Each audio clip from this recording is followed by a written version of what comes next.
Um, so I think we have some non-Spanish speakers today, so I have to go in English. I hope everyone can understand English.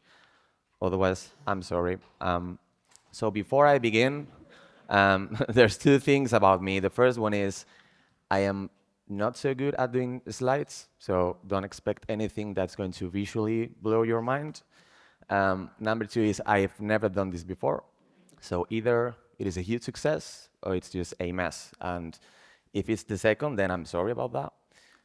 Um, so today's talk is, I'm not really sure what it is though, but hopefully it's something that we can use to kind of reconnect with the human side of scaling companies and making teams grow.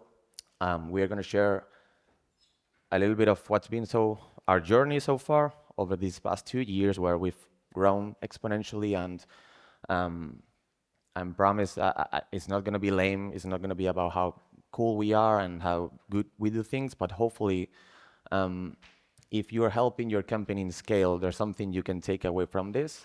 And if you are a software engineer, eventually you will be engaged with hiring. I would like you to realize how big of a role you actually have on what's going on in your company in terms of scaling. So about me, I'm Pablo. I work at Fever, which is a really cool company. You should all download the app and then get tickets. That's basically how we make money.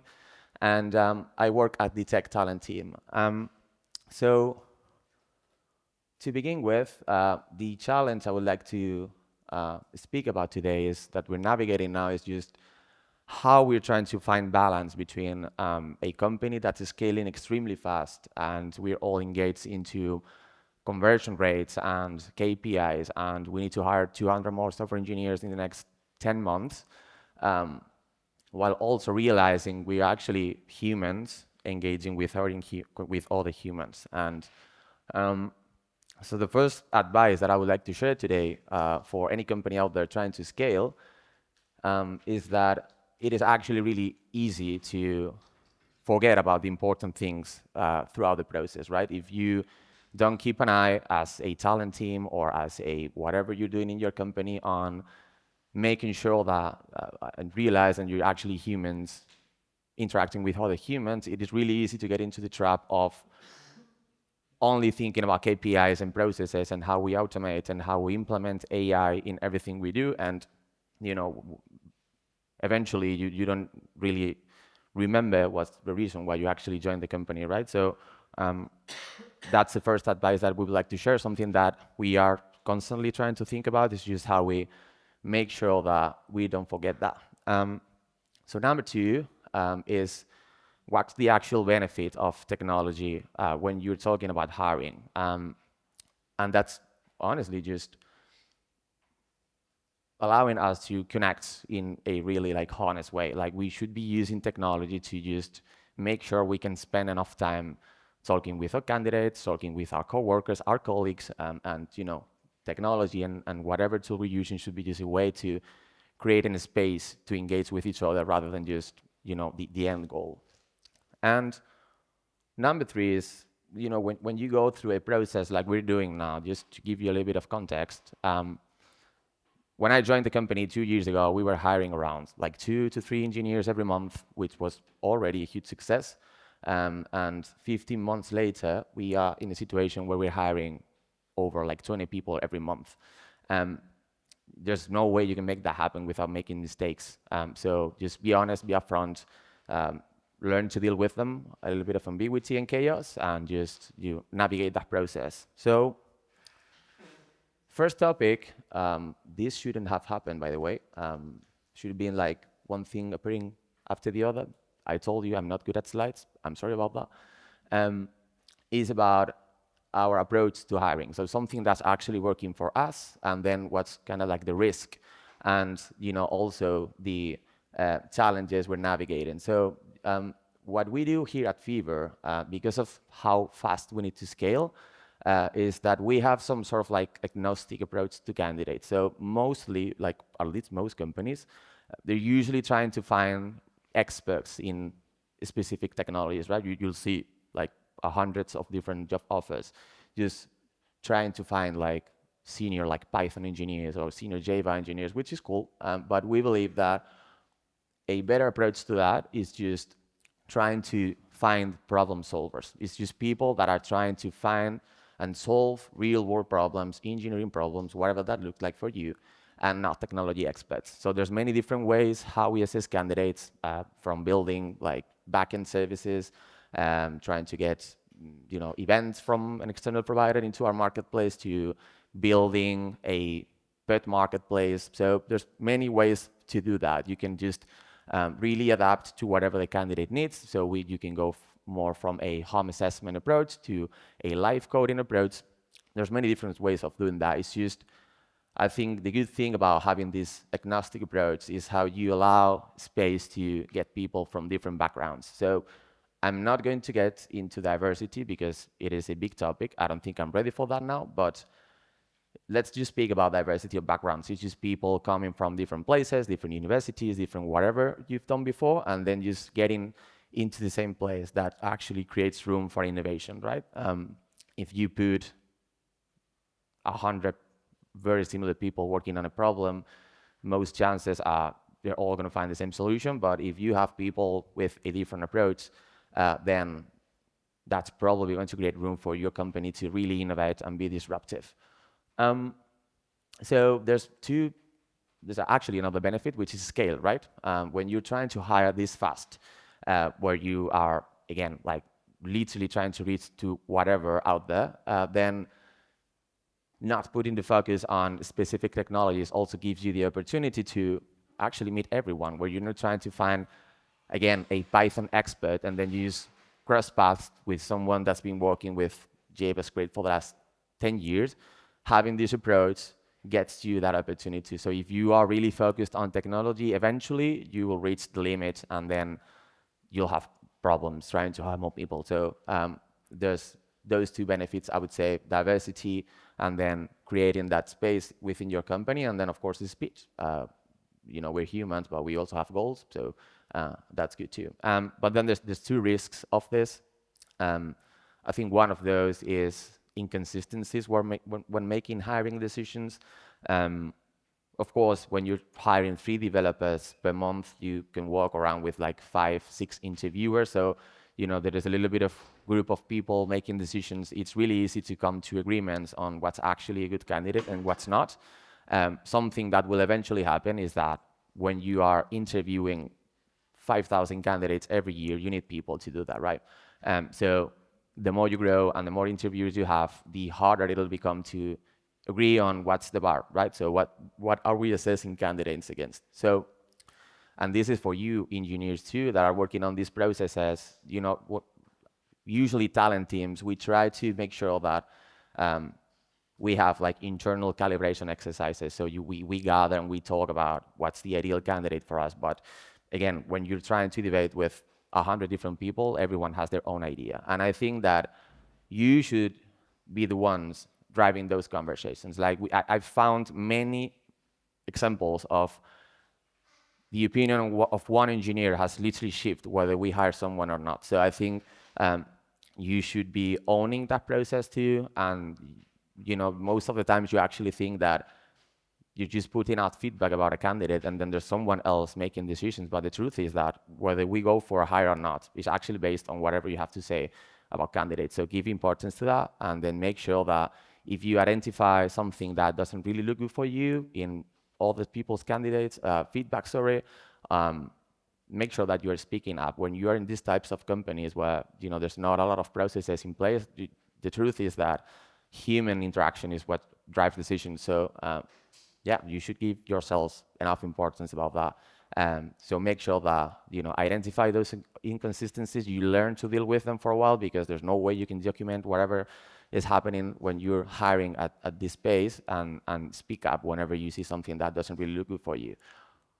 And the last one is about automation, right? Which is in everything we do right now. If you spend enough time on LinkedIn, behind all those inspirational posts up there and all these like bot messages you get from LinkedIn, you'll see how AI is also taking over hiring. So right now, just to give you some examples of how AI is used in talent, there's companies like literally screening CVs with AI agents. Now we're also speaking about having robots driving your first conversation. We are, of course, a little bit against that. You can use AI to automate whatever summary you're doing about candidates, to automate the process on how you assess your technical challenges. There's many different use cases, but I think something we need to keep in mind is that it's, at the end of the day, it's actually people behind those CVs, and behind all those cases that we're being sent. So just make sure that you keep that in mind, and you focus on automating operations and processes, and you're not actually allowing AI to make decisions on people. Big risk there, little reward, and then probably not going to work well. And speaking of scaling, of course, when you are growing this fast, something you really need to bet on is young talent. So I actually promised this wasn't going to be like a spam session, and by the way, oh, no? Okay. Yeah, can someone check if that actually works? Please visit the QR code, please do. It is not. Okay, cool, works, perfect. The only really spammy part of this talk is going to be about our internship program, what we call the Beca de Excelencia. So there's a lot of, I think, people coming from that program here, so we are all really proud of you.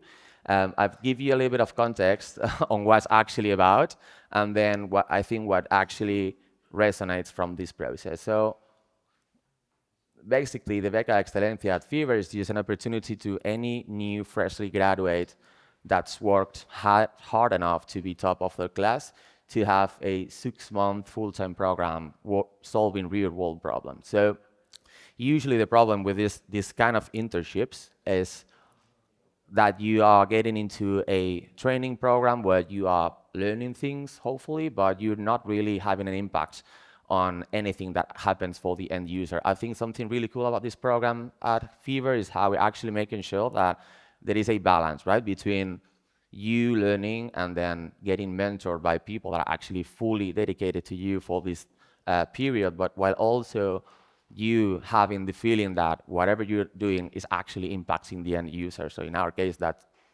can mean a lot of things, working on our marketplace or just working on our on-site software. But I think that's where we saw the opportunities, just trying to fill that gap between, cool, this is the first experience, you're supposed to be learning, but at the same time, you're solving and impacting on the end user. So how this has translated to us, cool, is that now we have over 50 new colleagues working full-time in our company over the last, I would say, like 2 years. It is a program that's scaling extremely fast. I actually don't know how many generations we've had so far. I think it's 15 of them, or 16. Last year, that was like 15 to 20 people. This year, like, we'll have probably 3 times that. So this is an investment we're going to keep doing, something we're extremely proud of, and something that, by the way, is just not numbers and people working on stuff, but it's something that actually resonates with you. It is really cool to see how people that were here 3 years ago are now leading other people into success. If I had to choose one takeaway from that's probably how it looks like. You will find, we have a lot of examples here sitting back there in the room, where we have actually, I'm not going to be lame, I'm not going to say changed their lives, but they actually saw the opportunity at Fever, they took the risk, and now they're actually creating that opportunity for others. So advice here, bet on young talent. It is good for many different reasons, but the best one is that 3 years later you can revisit that and you'll be proud to see there's people still there trying to do that for the new generations. All right, cool. Next thing we're going to talk about is how you actually onboard all these many people within your company, right? And I think we're actually seeing value within our onboarding. So to give you a little bit of context, our onboardings have looked many differently throughout the years. Of course, when you're just onboarding 3 people on a day, you can kind of improvise through that, and then you'll have someone dedicated for a week there. They get their computer. First, you are very ambitious, and then you try to get people to have something like production ready within the first week, and then you realize that might not be the best way to do things.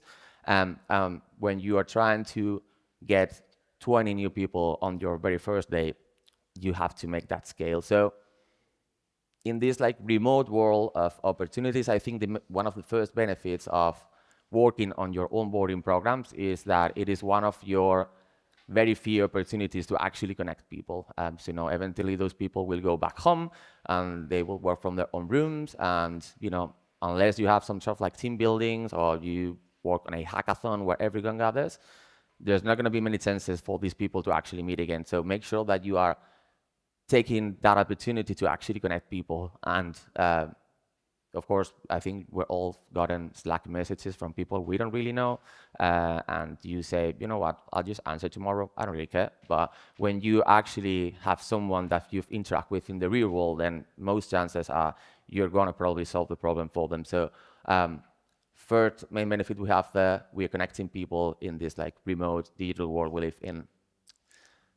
Second thing I think is cool about our onboarding program is how we match people and mission. So related to that agnostic approach to candidates, where we're not trying to find people filling specific seats, is that we need that many engineers that we actually can think about that. And we keep getting more projects, and we keep expanding our business. So it's actually hard for us to have that perspective of people filling specific roles within our company. So I think the onboarding for us is actually being the best opportunity to match people and mission, right? So they basically work through a 5-week program where they'll get introduced to our environment, and then they get exposed to many different tasks from different parts of the company. And by the end of week 5, they actually get to choose what they work on, which is cool. So this is the best way to make sure that whatever you land, it is your decision, and it's not just the company trying to think about what's best for you. All right, cool. It actually builds the roots of future collaboration. I think when you're working in these companies where you have like product verticals, eventually you get into your project and you kind of tunnel vision through that, and then sometimes you think you're just interacting with the same group of 6 people. It's really hard to get out of that loop. The onboarding is also an opportunity to connect this group of people that eventually will reach out to each other, right? And that it'll be easy for you to make sure that on top of having that goals within your own team, you actually build kind of the culture of your company. So I think something also cool we can take from our program is how we are making sure we all interact with each other outside of our own spaces. And I think the battle we're having now, and I think the challenge ahead, is how we find balance between documenting and automating processes while making sure that we're also investing resources in interacting with each other. And I can give you my example. The company I worked before, I went through I think it was a month and a half onboarding program where everything was literally built in. It was an internal app. You went through all the material, all the trainings. By the end of month 2, you were actually amazed on how well that works, but you also think about, I've been here for a couple of months, I haven't really talked with anyone. So I think that's the challenge ahead. This is a really big investment you make as a company. You have a fully dedicated software engineer for 5 weeks outside of their own projects, but I think it is a bet we need to take. I think it's an investment we need to keep doing. Hopefully we'll keep it that way. And the last topic I would like to, oh my God. All right. Cool. Last topic that I would like to talk about today is candidate experience. This is more of a talent perspective of what we do, but important too. This is something you, by the way, have a lot of influence on as software engineers participating in hiring. Is usually the biggest challenge you face because you really get into the trap of hiring and hiring and hiring and trying to improve your conversion rates and your diversity metrics, whatever you're working on. And it's really hard to keep an eye on, again, I'm repeating myself a little bit, I'm sorry, the fact that there's a human behind that screen, and that's something you never should be looking away. So, all right. The first lesson we've learned so far is a lot of the time it's just about surviving, and then you iterating through little processes. We as a team, we usually gather and then we think about how to improve our candidate experience. And we have like these extremely big programs and project tests we're trying to launch over the next like 2 months. But then most of the times it's just about just sitting and executing little things, right? That can be from reworking your communicating templates to how you work on your branding, on how you are having this first approach to candidates through LinkedIn, whatever it looks for you. I think a good approach is work on the little things. Eventually it'll build up, and then you realize you have a good candidate experience. That's the truth. The second one, I think this is probably the biggest piece, is just you should be able to find a way to reward people's time.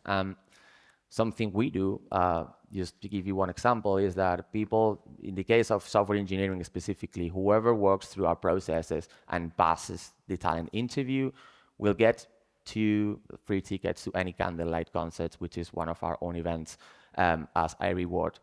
That can look very differently for you, but just make sure that you're finding something on top of feedback that you can use to reward people's time. Cool. Third thing is be humble and upfront. It is no way you can keep track of 5,000 candidates and not make any mistakes throughout the way. There's going to be times where you forget to reply to a candidate, when you're forgetting to share feedback, when you're just not getting back to them. I don't think it's something you should try to hide. Just be upfront about it and be honest with people, and then most of the times that works out, and people are thankful for that. If you are going to use AI, please work on your prompts. This is becoming extremely popular within our space, is how we're using AI to build communications to candidates. I'm sure it's something you're also using to share feedback, which is good. But if you're doing that, you need to realize how AI is just as biased as you are. Like, AI isn't as smart as you think it is. Some examples are how it'll always think a candidate is good, and so make sure that you are constantly revisiting your prompts. Otherwise, AI will eventually not really reflect on your thoughts, and then your company will be driving decisions on something you've actually not said. And then last but not least is just this candidate experience paradox. There's usually a disconnection between what you think your candidate experience looks like and then what they actually experience on the other end. So I think the best advice we can share here is the earlier you keep track of your candidate experience, that can look very different from surveys to actually asking people during your interviews how that looks like for them, then be early to track that and find a way to automate it. Otherwise, it's going to be failure, and then you're going to start just making decisions based on your own assumptions. So the last slide, which is just a way to close this talk, I thought about this really epic quote, hopefully resonates with you, which is reflecting back on why we actually do this, right? Don't get lost into this roller coaster of KPIs and massive hiring scaling, and then make sure that at the end of the day, most of the reasons why we keep in our own companies is just the people we collaborate with, right? Otherwise, first messages you get from LinkedIn, you just listen to that, and then you leave your company. So yeah, just don't forget that. And if you are engaging in hiring in any way, just keep an eye on the human side of things. And this was all, by the way. So thank you.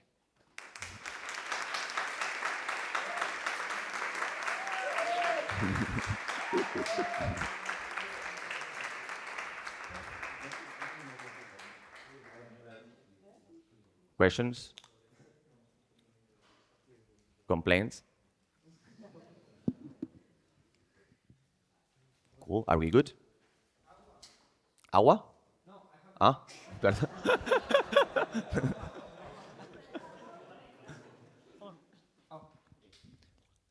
How do you balance that automation processes with the human side on the tasks that most benefit from automation but could also affect the human side? For example, I guess you receive a lot of applications with a lot of CVs. Normally, CV reviewing could be seen as a task that is not that worthwhile of recruiters' time. Cool. But at the same time, I don't know how well AI is addressing these nuances in CVs right now. Or To be honest, it depends.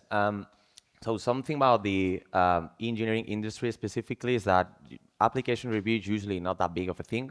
There's not that many candidates that you have to review. That's the truth. So that's one. And then number two is most of AI approach to CV screening is based on keywords. And to be honest, most engineers, you're not so good at building CVs, so you are usually not very specific on what you do. So relying on AI tools to do CV screening with this industry specifically is usually more of a risk than a reward. So something I would personally not advise, unless you're working on something like really specific where you're just making sure that if this CV has this specific word, then you move forward. So we don't use it, to be honest, at least within our space, which is engineering and product.